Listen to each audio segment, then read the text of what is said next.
Բարև ձեզ Armenpress-ի հարգելի հետևորդներ։ Ինչպես գիտեք, Եվրամիությունը պաշտոնապես Հայաստանին է փոխանցել վիզաների ազատականացման գործողությունների ծրագիրը։ Ինչ է այն ենթադրում, Հայաստանն ինչ անելիքներ ունի եւ Հայաստանի քաղաքացիները երբ կկարողանան առանց վիզայի մուտք գործել եվրոպական երկրներ։ Թեմայի վերաբերյալ կզրուցենք ներքին գործերի փոխնախարար Արմեն Ղազարյանի հետ։ Պարոն Ղազարյան, շնորհակալ եմ հրավերն ընդունելու համար։ Ես եմ շնորհակալ։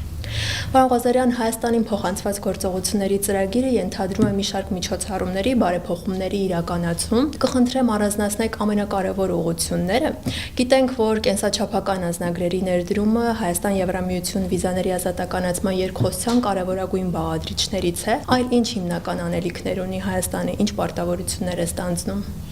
Շնորհակալություն հրավերի եւ հարցի համար։ Անդրադառնամ փաստաթղթի ընդհանուր բովանդակությանը, հետո կկենտրոնանանք թերևս այն հարցերի վրա, որոնք առավել մեծ աշխատանք են պահանջում հայկական կողմից։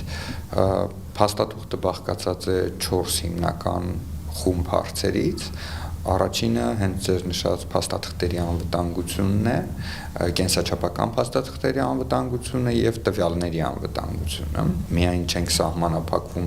զուտ փաստաթղթի անվտանգությամբ, այլև ընդհանուր առմամբ տվյալների պաշտպանության ամբողջական համակարգին պետք է անդրադարձ կատարենք։ Երկրորդ խումբ հարցերը ներառում են միգրացիոն կառավարմանն առնչվող խնդիրներ, սահմանային կառավարմանն առնչվող խնդիրներ եւ ուրեմն ապաստանի համակարգին առնչվող խնդիրներ։ Երրորդ խումբ հարցերը առնչվում են հանրային անվտանգությանը, հանցավորության դեմ պայքարին, մասնավորապես առավել դետալային անդրադարձ կա կազմակերպված հանցավորության դեմ պայքարին, տրաֆիկինգին, անօրինական միգրացիայի կազմակերպմանը, փողերի լվացմանը եւ մի շարք այսպիսի հարցեր։ Երրորդ խումբ հարցերը հիմնականում առնչվում են հիմնարար ազատություններին, հակախտրականությանը, խտրականության բոլոր ձևերի բացառման տրամաբանությամբ, ինչպես նաև օրինակ Հայաստանի ներսում տեղաշարժի ազատությանը, որը մեծ հաշվով մեզ համար այսպես կամ ասել լուծված խնդիր է։ Եվ այսպես շարունակ, սրանք հիմնական ուղղություններն են։ Աշխատանքային տեսանկյունից փաստաթուղթը յուրաքանչյուր բլոկի մասով բաժանված է երկու խումբ, հայերեն թարգմանել են հենանիշներ, դա benchmark բառն է, ուղենիշ, հենանիշ կարող ենք օգտագործել տարբեր տերմիններ, սակայն բովանդակությունը այսպիսինն է։ Առաջին խումբ հենանիշները տվյալ բլոկին առնչվող օրենսդրական եւ քաղաքականության փաստաթղթերին են առնչվում, այսինքն արդյոք առկա է օրենսդրական բազան, օրինակ կենսաչափական անձնագրերի տրամադրման մասով, արդյոք առկա է միգրացիայի ոլորտի ռազմավարություն, երբ որ խոսում ենք հանրային անվտանգության մասին, արդյոք առկա է հանցավորության դեմ պայքարի ռազմավարություն կամ համալիր մոտեցում եւ այսպես շարունակ։ Երկրորդ խումբ հարցերը առնչվում են արդեն այդ փաստաթղթերի եւ այդ օրենսդրության պրակտիկ կիրառությանը։ Արդյոք պետությունը ունի համապատասխան ինստիտուտներ, որպեսզի տվյալ խումբ հարցերը պրակտիկ կիրառության մեջ դնի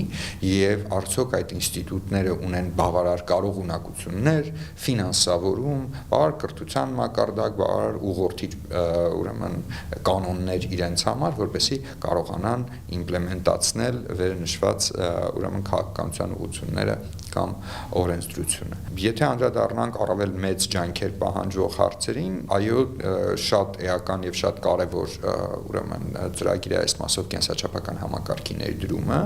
այս մասով ունենք բավականին լավ առաջընթաց, գիտեք, որ ուրեմն բավականին երկարատև եւ բարդ պետություն մասնավոր գործընկերության մրցույթի արդյունքում մենք ունենք գործընկեր ֆրանսիական կազմակերպություն, որի հետ արդեն հաստատել ենք նույնականացման քարտերի դիզայնի վերջնական տարբերակը եւ առաջիկայում ուրեմն մեծականակ հումքի տպագրությունն է մեկնարկել եւ առաջիկայում ուրեմն կներդնենք ամբողջական նույնականացման քարտերի եւ կենսաչափական անձնագրերի համակարգը, բայց ես կցանկանայի մի շեշտադրում անել այստեղ, կենսաչափական համակարգի ներդրումը ինքը պարզ թղթի տպագրություն չի, որովհետեւ մենք շատ հաճախ ենք լսում այնպիսի արտահայտություններ, ինչպես օրինակ դեմի թուղթ չենք կարող արդյոք տպել, դեմի պլաստիկի կտոր է ID-ի մասին, արդյոք չենք կարողանում արտադրել, բայց դա ընդհանրապես մի պլաստիկի կտորի եւ մի կտոր թղթի մասին չէ, այլ ամբողջական ենթակառուցվածքի, անձի ինքնության եւ տվյալների կառավարման ամբողջական ենթակառուցվածքի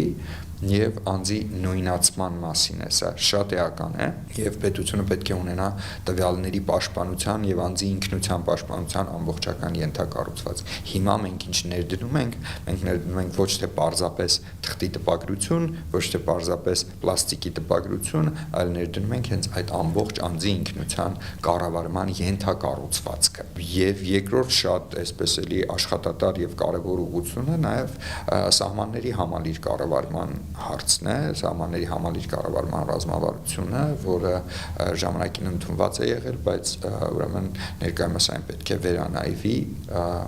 եւ այստեղ սերտ համագործակցում ենք ազգային անվտանգության ծառայության գործընկերների, սահմանապահ զորքերի գործընկերների հետ,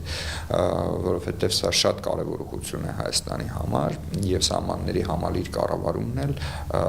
համալիր բառը արդեն իսկ վկայում է, որ մենք այստեղ կրկին գործ ունենք ոչ միայն զուտ սահմանահատման փաստի հետ, այլ ընդհանուր ինչպես սահմանային անցման կետերի կառավարման համակարգի եւ սահմանում գործող տարբեր գերատեսչությունների գործառույթների, որտեղ սահմանին գործում է ոչ միայն սահմանապահ ծառայությունը, այլ օրինակ մաքսային ծառայությունը, ինչպիսի գործընկերություն ունեն, ինչպես են համագործակցում սահմանային կառավարման ոլորտում, արդյոք կան համապատասխան ընթացակարգեր, դրանց արդյունքում արդյոք կան համապատասխան վերապատրաստումներ, այս ամբողջը մի մեծ եւ կարեւոր անելիք է, որ մենք պետք է թարմացնենք մեր սահմանային կառավարման համալիր, այսպես ռազմավարությունը։ Հաջորդ ուղղությունը միգրացիայի կառավարման ռազմավարությունը, այս ուղղությամբ մենք առաջիկայում մինչև տարեվերջ կունենանք արդեն կոնցեպտը, այն բազային հիմքային փաստաթուղթը, որի վրա առաջիկա տարվա ընթացքում, առաջիկա ամիսներին ըստ էության կմշակվի միգրացիայի կառավարման ռազմավարություն։ Միգրացիայի կառավարման ռազմավարության առանձնահատկությունն էլ այս պարագայում այն է լինելու, որ մենք առաջին անգամ բովանդակային անդրադարձ ենք կատարելու քաղաքացիության ինստիտուտին, որովհետև Հայաստանում ունեցել է միգրացիայի կառավարման ռազմավարություններ եւ հայեցակարգեր, սակայն քաղաքացիության ինստիտուտին բովանդակային անդրադարձ չի կատարվել, իսկ դա մեզ համար շատ կարևոր է, այդ թվում հենց վիզաների ազատականացման համատեքստում, եթե նայեք գործողությունների ծրագրի տեքստը, այնտեղ ուղիղ նշված է, որ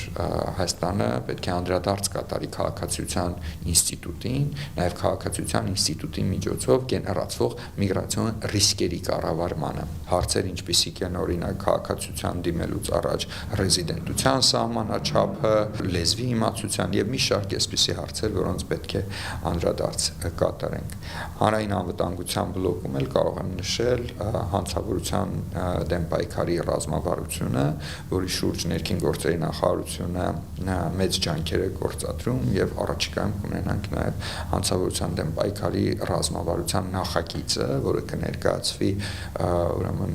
այլ գերատեսչությունների մեր գործընկերներին եւ հանրությանը քննարկման համար։ Մենք այս ոլորտում ունենք մի քանի տարբեր ռազմավարություններ, օրինակ արկա է ոստիկանության բարեփոխումների ռազմավարությունը, օրինակ արկա է թմրամիջոցների ապօրինի շրջանառության դեմ պայքարի ռազմավարությունը, սակայն հանցավորության դեմ պայքարի ռազմավարությունը ավելի համալիր ընդհանրական հայացք է նետելու հանցավորությանը որպես ֆենոմենին եւ դրա առաջացման պատճառներին ու պայմաններին անդրադարձ կատարելով ոչ միայն հետևանքների վերացմանը, ինչպես հենց բուն հանցավորության դեմ պայքարն է, այլ նաեւ դրա ծնող պայմաններին ու պատճառներին եւ այստեղ փորձելով թիրախավորել պատճառը, որպեսզի հետագայում չպայքարենք զուտ հետևանքի դեմ։ Չորրորդ բլոկով էլ կարող եմ նշել իհարկե հակախտրականության օրենսդրությունը, որը թերևս այդ բլոկի ամենա այսպես ծավալուն գործն է, որ պետք է արվի։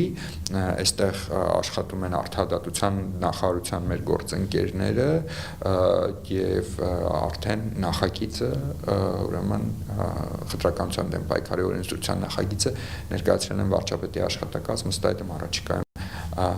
այսպես բուրըն քննարկումներ են ակնկալվում նաեւ այս ուղղությամբ։ Պարոն Ղազարյան, քանի որ խոսեցիք կենսաչափական համակարգի ներդրման մասին, ժամկետ էր նշվել 2026 թվականի երկրորդ կիսամյակը, այսինքն մյուս տարվա երկրորդ կիսամյակից քաղաքացիները կկարողանան կենսաչափական անձնագրեր ստանալ։ Նաև վերջերս նախարարի հետ Չեխիայում եք նույնականացման քարտերի դիզայնը հաստատվեց, դրանք միայն արտաքնապես են տարբերվելու ներկայիս նույնականացման քարտերից, թե անվտանգային այլ բաղադրիչներ եւս ներառելու են։ Ներքին գործերի նախարարի գլխավորած պատվիրակությունը այցելեց Չեխիա եւ նախարարը այնտեղ հաստատեց նույնականացման քարտերի, նոր նույնականացման քարտերի դիզայնը, արտաքին տեսքը, բայց կարող եմ ասել, որ բովանդակային առումով էլ նրանք շատ ավելի տարբեր են, քան այն նույնականացման քարտերը, ինչ որ մենք ունենք անվտանգային բաղադրիչները, մի քանի մակարդակ առավել խիստ են, կարող եմ ասել, փաստաթուղթը ամբողջությամբ համապատասխանում է EIDAS ստանդարտին, դա եվրոպական ստանդարտն է նույնականացման քարտերի հետ կապված, եւ նախորդ մեր փաստաթղթերի մասին մենք այսպես գործող մեր փաստաթղթերի մասին մենք այդպիսի բան չենք կարող ասել։ Վերցվել են ամենաբարձր միջազգային եւ եվրոպական ստանդարտները, որովհետեւ մենք ունենանք անձի ինքնությունը հավաստող այնպիսի փաստաթուղթ, որի կիրառման միջոցով հնարավորություն ունենա անձը թվային միջավայրում նույնանալ եւ թվային միջավայրում օգտվել բոլոր այն հանրային ծառայություններից եւ ոչ միայն հանրային ծառայություններից, մասնավոր ծառայություններից, որոնք կառաջարկվեն on-line տիրույթում։ Տեսեք հիմա, եթե ուշադրություն դարձնեք, մասնավոր գործընկերները, լինեն բանկեր, լինեն այլ կազմակերպություններ, ուղղակի բանկերում դա առավել լայն է կիրառվում, որտեղ on-line banking-ը այսպես բավականին մեծ տեմպերով զարգանում է, իրենք շատ հաճախ օգտագործում են սեփական նույնականացման համակարգերը։ Եվ չկա մի ընդհանրական նույնականացման համակարգ, որ անձը մուտք գործի on-line տիրույթ,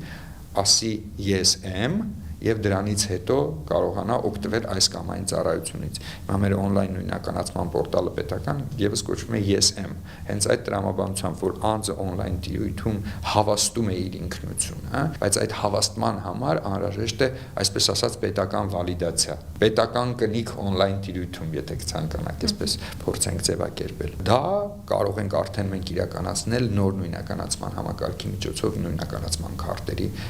միջոցով։ Բացի այդ մի դիտարկում էլ անեմ ընդհանուր առմամբ կենսաչափական նոր համակարգի ներդրման մասին, մասնավոր գործընկերոջ հետ պայմանագրի կնքումից ի վեր մենք ձևավորեցինք 6 աշխատանքային խմբեր, տարբեր ուղղություններով, սկսած շինարարությունից մինչև հենց դիզայն, որի մասին խոսում ենք, on-line համակարգեր, որը շատ կարևոր է, ինչպիսի on-line համակարգերից է օգտվելու մեր քաղաքացին ապագայում, որպեսզի օրինակ դիմի նույնականացման քարտ ստանալու համար, դիմի անձնագիր ստանալու համար, դու գիտեք, որ ըստ էության այս պահին on-line-ը այդ ամենի մեջ միայն հերթագրման համակարգն է, որ ներդրել ենք ներքին գործերի նախարարության մի շարք ծառայություններում, բայց մենք պետք է այնպիսի հնարավորություններ ստեղծենք, որ անձը տանից իր համակարգչի դիմացից կարողանա դիմում ներկայացնել, եթե անցել է բազային նույնականացման հիմնական ուրեմն քայլերը, հա։ Այս բոլոր ուղղություններով, 6 ուղղություններով, ես մի քանիսը նշեցի, բայց 6 ուղղություններով աշխատանքը բուրըն ընթանում է։ Եվ սա զուտ այն մասին է, ինչու նշեցի օրինակ շինարարությունը, որ մենք նոր ստանդարտներով քաղաքացիակենտրոն մոտեցմամբ, այսինքն ստեղծենք այնպիսի ֆիզիկական ենթակառուցվածքներ, որոնք կոմֆորտ կլինեն քաղաքացու համար։ Նաև արդիականացնում ենք հենց ներքին գործերի նախարարության միգրացիա եւ քաղաքացիության ծառայության կենտրոնական գրասենյակը, որտեղ մենք ունենալու ենք ժամանակակից Tier 3 ստանդարտով ուրեմն կահավորված տվյալների կենտրոն։ Իսկ այսօր ինքնության կառավարման համակարգը ոչ այլ ինչ է, եթե տվյալների հետ աշխատանքի մի ահռելի ենթակառուցվածք, հա։ Դրա համար ես անընդհատ փորձում եմ շեշտադրել այն հանգամանքը, որ խոսում ենք ոչ թե պարզ փաստաթղթի մասին, այլ մի ամբողջ ենթակառուցվածքի ներդրման։ Սրան զուգահեռ ընթանում է նաև բնակչության պետական ռեգիստրի նոր համակարգի ներդրումը, այս մասին նոր օրենսդրությունը բնակչության պետական ռեգիստրի խորհրդարանը հաստատել էր դեռևս նախորդ նստաշրջանում, հաջորդ տարվա վերջ այդ օրենսդրությունը կմտնի ուժի մեջ, ինչու այսպիսի ժամանակային ընթացք պետք է անցներ, որպեսզի ամբողջ ենթաօրենսդրական բազան պատրաստվեր եւ տեխնիկական ամբողջական բազան պատրաստվի, մենք խոսում ենք բնակչության տվյալների կառավարման ամբողջությամբ նոր մոտեցման մասին, երբ որ անձը իր մասին տվյալը կարող է նույնացման միջոցով ստանալ on-line տիրույթում, ինքը հասանելիություն ունենա իր տվյալներին բնակչության պետական ռեգիստրում եւ դրանով օրինակ կասեք մեծ բառեր եք ասում, իսկ դա ինչ է նշանակում մարդու համար կենցաղում, դա նշանակում է օրինակ այդ երբեմն անիմաստ իմաստ տեղեկանքների պտույտը եւ շրջապտույտը տարբեր գերատեսչությունների մեջ է, երբ որ մարդուն օգտագործում ենք կարծես փոստատար լինի իր սեփական տվյալների մասով։ Այս երևույթը պետք է բացառվի եւ այդ երևույթը կբացառվի այս երկու կարևորագույն ռեֆորմների իմպլեմենտացմամբ կենսաչափական համակարգի ներդրմամբ եւ բնակչության պետական ռեգիստրի նոր համակարգի ներդրմամբ։ Իսկ կենսաչափական անձնագրերի տրամադրման ժամկետի հետ կապված ինչ կասեք, փոփոխություն կա։ Ի սկզբանե եւս նշել էինք, որ դա լինելու է 2026 թվականի երկրորդ կեսին եւ լինելու է 2026 թվականի երկրորդ կեսին, ամենայն հավանականությամբ ամռանը արդեն պատրաստ կլինեն եւ կսկսեն տրամադրվել քաղաքացիներին։ Հիմա կոնկրետ օր չնշեմ, բայց ամենայն հավանականությամբ 2026 թվականի ամռանը, ասում եմ այդ իմասով արդեն շատ առաջ ենք գնացել, առաջիկա ամիսներին նաեւ կհաստատվի անձնագրի դիզայնը,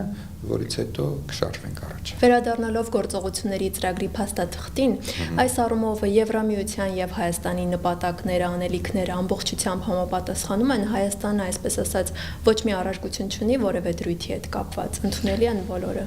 Այս հարցի առնչությամբ ես կարող եմ տալ երկու պատասխան, կարճ եւ մի փոքր ավելի ընդլայնված։ Ձեր հարցի կարճ պատասխանն է այո, լիովին համապատասխանում են, բայց փորձենք ավելի բովանդակային նայել խնդրին։ Եվրամիության գործընկերները մինչև այս փաստաթուղթը Հայաստանին պաշտոնապես ներկայացնելը կազմակերպեցին երկու, այսպես ասած, գնահատման առաքելություններն ու կազմակերպեցին մեզ հետ սերտ համագործակցությամբ եւ առաջի առաքելությունը անդրադարձ կատարեց առաջի երկու բլոկներին, փաստաթղթերին, միգրացիայի սահմանների կառավարման ապաստանին, երկրորդ առաքելությունը երրորդ եւ չորրորդ բլոկին հանցավորության դեմ պայքար,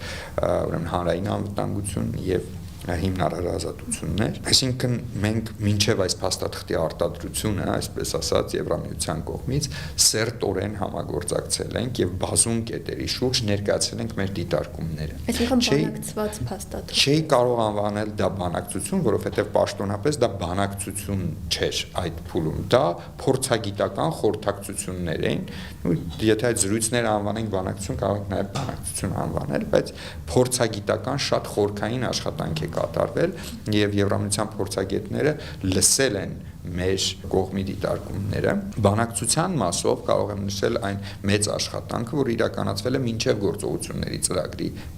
մեկնարկը եւ այնուհետեւ մի քանի այսպես ռաունդ բանակցություններ, որ մեր կողմից ղեկավարել է ներքին գործերի նախարարը, ով այս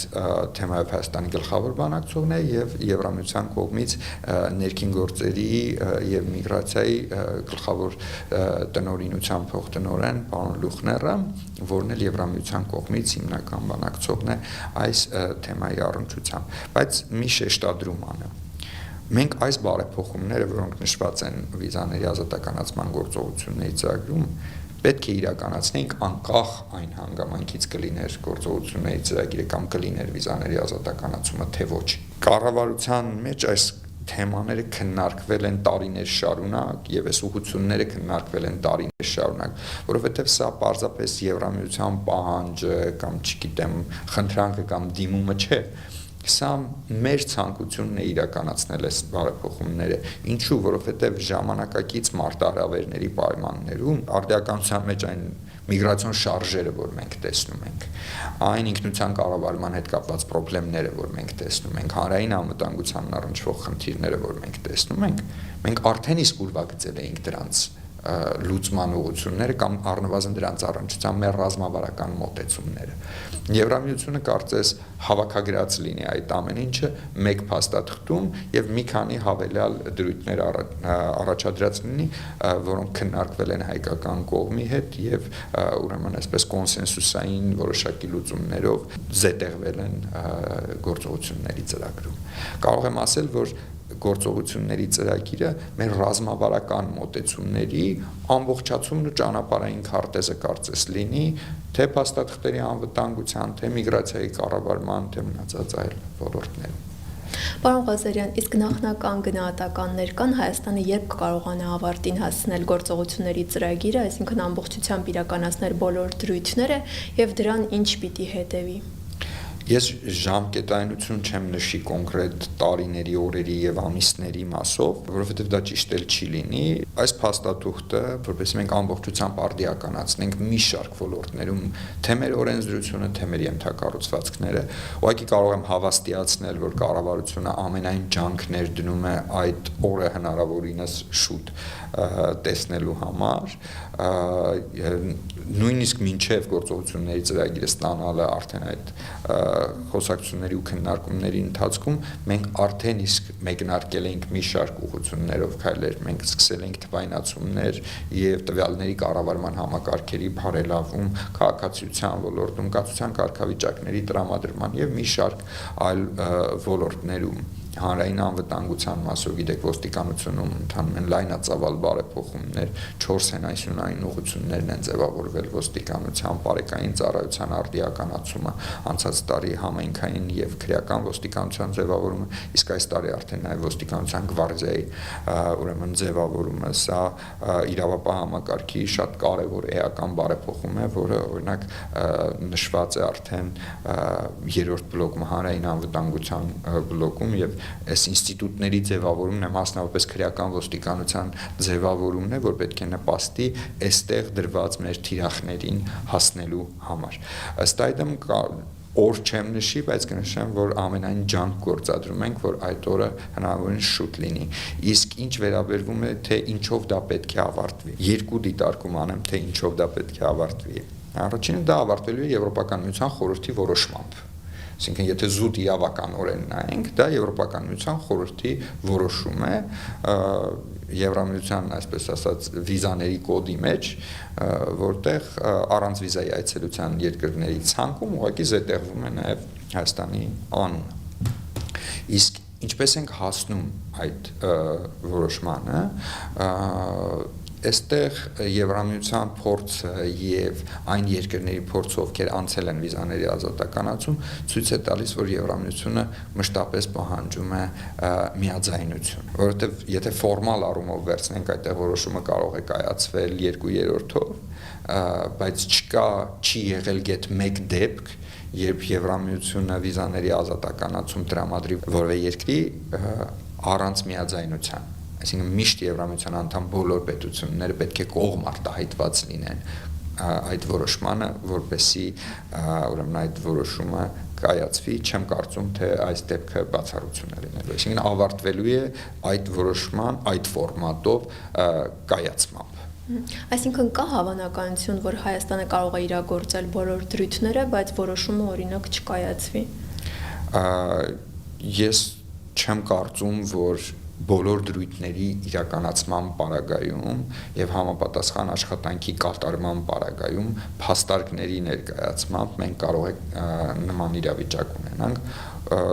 խիստ անհավանական եմ համարում նման սցենարը։ Իսկ ընթացքում Եվրամիության կողմից ստուգումներ լինելու են, օրինակ Հայաստանը պատշաճ կերպով է իրականացրել գործողությունները։ Մի քիչ ստուգումներ եզրութաբանությունը չէի կիրառի, պատմական որոշակի հիշողություն կա ստուգումներ արտահայտության հետ, բայց այստեղ խոսքը գնում է գնահատման առաքելությունների մասին։ Այո, ես կարող եմ նշել, որ հենց դեկտեմբերի 2-րդ տասնօրյակում մենք հյուրընկալելու ենք Եվրամիության առաջին գնահատման առաքելությանը, որը ուսումնասիրելու է առաջին հենանիշի, առաջի բենչմարքի հետ կապված հարցերը, օրենսդրության եւ քաղաքականությունների հետ կապված։ Սկզբում կդիտարկենք հենց օրենսդրության եւ քաղաքականությունների հետ կապված հարցերը, այնուհետեւ որոշ ժամանակ անց նաև այդ պատվիրակության ուրեմն այդ փորձագիտական խմբի աշխատանքների արդյունքում կգեներացվի առաջընթացի զեկույցը եւ Եվրամիությունը պարբերաբար այդ գնահատման առաքելությունների միջոցով արտադրելու է այսպես ասած այդ առաջընթացի զեկույցները թե ինչ քայլեր է արել Հայաստանը հիմա մենք ունենալու ենք այս առաջին գնահատման առաքելությունը որ կստեղծի իր առաջընթացի զեկույցը այնուհետեւ պրակտիկ իմպլեմենտացման մասով կունենանք երկրորդ գնահատման առաքելությունները եւ այսպես շարունակ դրանք լինելու են պարբերական եւ դա է հիմնական մոնիտորինգային մեխանիզմը որի միջոցով մենք եւ Եվրամիությունը հետևելու ենք գործողությունների ծրագրի իրականացման ընթացքին Պարոն Ղազարյան, վերջերս արտգործնախարարը նման գնահատական էր տվել, որ Հայաստան-Եվրամիություն վիզաների ազատականացման գործընթացը բավականին արագ է տեղի ունենում, ավելի քան մի շարք այլ երկրների դեպքում։ Այլ երկրների փորձը ինչ է հուշում, գործընթացը սովորաբար մոտավոր քանի տարի է տևում, եւ երբ է թեկուզ տեսականորեն հնարավոր, որ Հայաստանի քաղաքացիները արդեն կկարողանան առանց վիզայի մուտք գործել։ Ձեր հարցը Թեև ժամկետներ դուք դժվարացաք նշել օբյեկտիվ հանգամանքներից ելնելով, սակայն այլ երկրների փորձը ինչ է հուշում։ Վերջից պատասխանեմ ձեր հարցին, ասենք տեսականորեն երբ կարող են ճամփորդել, այստեղ տեսականի մասին խոսակցություն չկա, պրակտիկ այն ժամանակ, երբ որ այդ Եվրամիության խորհուրդը այդ որոշումը կկայացնի։ Հիմա վերադառնալով այլ երկրների փորձին եւ այն հանգամանքին, որ Հայաստանը արագ է շարժվում, իրականում դա այդպես է, մենք գործողությունների ծրագիրը ստացել ենք վիզաների ազատականացման երկխոսության մեկնարկից 1 տարի անց։ Սա բավականին արագ տեմպ է։ Օպերացիոնալ բանակցությունները ներքին գործերի նախարարի գլխավորությամբ մեկնարկել են 2024 թվականի աշնան վերջին եւ 2025 թվականի աշնան վերջին մենք արդեն ունենք այս փաստաթուղթը, որը շատ կարեւոր այսպես ուղենիշ է մեզ համար։ Այլ երկրների փորձը Եվրամիության հետ նման ճանապարհ անցել եւ ավարտել են 8 երկրներ, որոնցից 3-ը արևելյան գործընկերության երկրներն են՝ Վրաստանը, Ուկրաինան, Մոլդովան, 5-ը արևմտյան Բալկանների երկրները։ Տարբեր երկրներ տարբեր ժամանակահատվածում են անցել, Վրաստանը 5 տարում, Մոլդովան 4 տարում, այսպես շարունակ տարբեր է։ Դրա համար չենք կարող ասել, որ այստեղ կա մեկ միասնական մոտեցում, կախված է տեմպից։ Հիմա մենք ամենայն ջանք գործադրելու ենք, որպեսզի մեր տեմպերը լինեն բավականին արագ եւ ինչ վկայակոչեցիք արտգործնախարարի արտահայտությունը, այո, ճիշտ է, հենց զուտ այն process-ը, թե մենք մեկնարկի օրվանից մինչեւ գործողությունների ծրագրի ստացման օրը ինչքան ժամանակ է անցել, դա եւս արդեն ցույց է տալիս, թե մենք ինչքան ինտենսիվությամբ ենք աշխատում այս ուղղությամբ եւ որքան ենք նվիրված այն գործին, որ հաջողենք գործողությունների ծրագրի իմպլեմենտացիան եւ ընդհանուր առմամբ վիզաների ազատականացման երկխոսությունը։ Պարոն Ղազարյան, կխնդրեմ մեզ դիտողների, լսողների համար եւս մեկ անգամ պարզաբանել, թե ինչ է նշանակում առանց վիզայի մուտքի ռեժիմ։ Հայաստանի քաղաքացիները քանի օր եվրոպական երկրներում մնալու հնարավորություն կունենան, ինչ պարտականություններ ու ինչ իրավունքներ են ունենալու։ Վիզաների ազատականացումը Եվրամիության հետ նշանակում է մեկ տեսակի վիզայի պահանջի վերացում։ Դա Շենգեն C տեսակի վիզայի պահանջի վերացումն է, այսինքն անձը 1 տարվա ընթացքում յուրաքանչյուր 180 օրվա ընթացքում կարող է 90 օր առանց վիզայի մուտք գործել եւ մնալ Եվրոպական միության տարածքում, Շենգեն գոտու տարածքում։ Այստեղ կարևոր հանգամանք ցանկանայի շեշտադրել, սա չի նշանակում աշխատելու իրավունք։ Սա չի նշանակում որևէ հավելյալ իրավունք։ Ուղղակի ինչպես հիմա անձինք դիմում են վիզա են ստանում եւ էլի եթե տալիս են օրինակ Եվրոպական միության անդամ պետությունների հյուպատոսությունների եթե տալիս են օրինակ 1 տարվա C տեսակի Շենգեն վիզա տալիս են 90-180 այս կոմբինացիայով, այսինքն 365 օրվա մեջ յուրաքանչյուր 180 օրվա մեջ 90-90 օր։ Ուղղակի նրանք ազատվելու են դեսպանություններ դիմելու, հավելյալ բյուրոկրատական ուրեմն քաշքշուկների մեջ ընկնելու այդ ուրեմն տհաճ պրակտիկայից եւ ունենալու են հնարավորություն առանց այդ վիզայի մուտք գործել եւ մնալ Եվրոպական միության տարածքում։ Որևէ այլ հավելյալ իրավունք ձեռք բերելու քան գտնվելն է եւ այդ ժամկետով գտնվելն է չկա այս խոսակցության մեջ, այսինքն աշխատելու իրավունք, չգիտեմ, շատերը նաեւ սա ինտերպրետացնում են ուրեմն անօրինական միգրացիայի համատեքստում նշելով, որ օրինակ կենցաղային լեզվով ասած մեր քաղաքացիները գնում եւ հանձնվում են, դա նշանակում է Եվրոպական միության տարածքում ապաստան հայցել, որը 96%-ով Հայաստանի քաղաքացիների պարագայում մերժվում է, որովհետև դու պետք է ունենաս որոշակի հետապնդման հիմքեր, որպեսզի Եվրամիության տարածքում քեզ տան փախստականի կարգավիճակ է, հետապնդման հիմքերը օբյեկտիվորեն Հայաստանում գոյություն չունեն, իսկ այն մնացած տոկոսի պարագայում, երբ որ դեպքերը չեն մերժվում, դրանք հիմնականում լինում են առողջապահությամբ պայմանավորված խնդիրներ, եւ Եվրամիությունը գործողությունների ծրագրում այս հարցին եւս անդրադարձ է կատարել, որ մենք պետք է անդրադարձ կատարենք նաև մեր առողջապահական հիմքերով Աբաստան հայցելու այս պրակտիկայի վերացմանը եւ քաղաքացին եւս պետք է ընկալի, որ սա ոչ թե հնարավորություն է գնալ այնտեղ ճակերտավոր ասած հանձնվել, այլ սա հնարավորություն է օրինապահ կերպով X ժամկետով հնարավորություն ունենալ այցելել Եվրամիության տարածք։ Պարոն Ղազարյան, իսկ Եվրամիության այդ վիզաների ազատականացումից հետո գնահատվել են հնարավոր ռիսկերը, նկատի ունեմ միգրացիոն հոսքեր, անօրինական միգրացիա եւ Եվրամիության հետ այս առումով ինչ համագործակցություն ունենք։ Շատ կարևոր դիտարկում եք անում, այստեղ գնահատվել են ոչ միայն այդ ռիսկերը, այլև գնահատվել են այլ պրակտիկ այլ երկրների փորձը, որոնց մասին մի փոքր առաջ խոսեցինք։ Հիմա կոնկրետ օրինակ մեր հարևան Վրաստանի փորձառությունը դիտարկենք։ Մեր հարևան Վրաստանից Եվրոպական միությունում տարեկան ապաստաներ հայցում մինչև վիզաների ազատականացումը մոտավորապես 15000 քաղաքացի։ Մենք երբեք չենք ունեցել նման ցուցանիշ։ Հայաստանը երբեք նման ցուցանիշ չի ունեցել։ Այսպես մեր ամենավատ ցուցանիշը եղել է 2016 թվականին, մոտավորապես 8000-ի չափով էր եղել, բայց դրանից հետո շարունակաբար նվազել է մինչև կոവിഡ്ի տարին 2020 թվականը, երբ որ մենք ունեցել ենք մոտ 1200-ից մի փոքր ավել ապաստանի հայցեր Եվրամիության տարածքում, հետո կոവിഡ്ի սահմանափակումները վերանալուց հետո այդ թիվը մի փոքր աճել է, բայց ներկայումս էլ 6000-ը չի էլ գերազանցում, 5000 մի փոքր ավել, այս թվերի մասին ենք խոսում։ Վրաստանի պարագայում այդ թիվը կրկնապատկվել է հաջորդ տարի։ Այո, մենք այդ խնդիրը իդենտիֆիկացրել ենք եւ տեսնում ենք, բայց մենք կանխարգելիչ գործիքակազմեր ունենք, որպեսզի չկրկնվի այդ փորձառությունը։ Առաջինը հենց այս իրազեկման գործողությունները, որ մենք հիմա ձեզ հետ հանրությանը ներկայացնում ենք, որ գիտեք ինչ, վիզաների ազատականացումը այս բանի մասին չէ, այլ օրինական Եվրամիության տարածքում գտնվելու մասին է։ Եվ երկրորդը կարևոր հանգամանքը դա ռեադմիսիոն համաձայնագրերի գոյությունն է եւ ռեադմիսիոն համաձայնագրերի պրակտիկ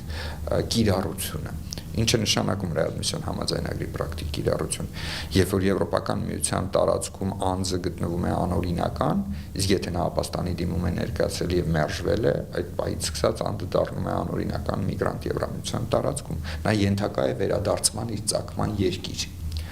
Եթե նույնականացված չէ, դիմում է ծագման երկրի իշխանություններին, հնարավոր ծագման երկրի իշխանություններին Եվրամիությունում, հետ ունի ռեադմիսիոն համաձայնագիր, անձը նույնացվում է, իսկ շեշտեմ նաև, որ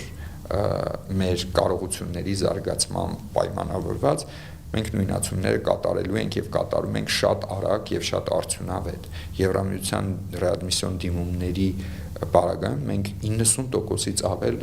դրական արձագանք ունենք, այսինքն կարողանում ենք 90% եւ ավել դեպքերում նույնացնել այն անձանց, ում մասին հարցում է իրականացնում Եվրամիությունը։ Այնուհետև անձին տրամադրվում է վերադարձի վկայական եւ եթե կամավոր չվերադառնա անձը հարկադրաբար արտաքսվում է իր ծագման երկիր։ Եվ որպեսզի մենք այս տհաճ իրավիճակները չունենանք, մենք պետք է լայնորեն իրազեկենք մեր քաղաքացիներին, ինչը եւ անում ենք եւ տեղեկացնենք, որ վիզաների ազատականացումը դրա մասին չէ, այլ Եվրամիության տարածքում օրինական գտնվելու հնարավորություն։ Շատերը թյուրիմացաբար կարծում են, որ վիզաների ազատականացում նշանակում է, որ կկարողանան եվրոպական երկրներում մշտական բնակություն հաստատել։ Իրականում այդ թյուրիմացաբար ընկալումները մի քանիսն են, ճիշտ է, եւ մենք պետք է փորձենք իրազեկման միջոցով պարզաբանել մարդկանց, թե ինչ է դա իրականում նշանակում։ Շատերն էլ ընկալում են, թե իբր աշխատանքի հնարավորություն է, իբր ծրի առողջապահության հնարավորություն է։ Ոչ, մենք զուտ խոսում ենք կարճաժամկետ այցելության C տեսակի վիզայի պահանջի վերացման մասին։ Կրկին նշեմ, դա նշանակում է 1 տարվա շրջանակներում յուրաքանչյուր 180 օրվա ընթացքում 90 օր առանց վիզայի պահանջի Եվրամիություն մուտք գործելու եւ Եվրամիությունում գտնվելու հնարավորություն։ Կցանկանաք որևէ բան հավելել թեմայի վերաբերյալ։ Ես երևի ամփոփիչ դիտարկում անեմ այս մասով, իմ կարծիքով ամենակարևոր միտքը վիզաների ազատականացման գործողությունների ծրագրի իրականացման մեր համար այն է, որ այս բարեփոխումները կենսական անհրաժեշտություն են Հայաստանի Հանրապետության ինստիտուցիոնալ կայացվածության եւ դիմակայունության համար, անկախ այն հանգամանքից մենք ունենայինք վիզաների ազատականացման երկխոսություն, թե չենք ունենա, մենք պետք է դա իրականացնենք։ Հիմա ունենք նաեւ հավելյալ խթան, որի միջոցով մենք իրականացնենք այս բարեփոխումները թերևս ավելի արագ։ Շնորհակալ եմ զրույցի համար։ Ես եմ շնորհակալ։